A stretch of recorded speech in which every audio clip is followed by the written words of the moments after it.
अस्सलामुअलैकुम बिस्मिल्लाहिर्रहमानिर्रहीम। आज जो हम आपसे रेसिपी शेयर करने जा रहे हैं वो है स्ट्रॉबेरी का मिल्क शेक। बहुत ही मज़ेदार और बहुत ही लजीज और एनर्जेबल है।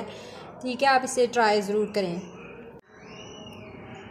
बिस्मिल्लाहिर्रहमानिर्रहीम। आज जो हम बना रहे हैं स्ट्रॉबेरी का शेक बनाने जा रहे हैं, जिसके लिए हमने फ्रेश स्ट्रॉबेरी ली है और ठीक है, हमने जग में जो स्ट्रॉबेरी डाल ली है, चीनी का 1 चम्मच डाला है 1 गिलास बनाने के लिए और 1 गिलास दूध का डाल दिया है।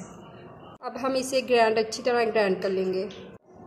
जी, हमारा जो है स्ट्रॉबेरी का जूस वो तैयार हो चुका है। देखिए माशाल्लाह से बहुत ही एनर्जेबल है। आप ज़रूर इसे ट्राई करें और अगर हमारी रेसिपी आप लोगों को अच्छी लगी हो तो लाइक कर दीजिएगा, शेयर कर दीजिएगा और बेल के बटन को प्रेस कर दीजिएगा।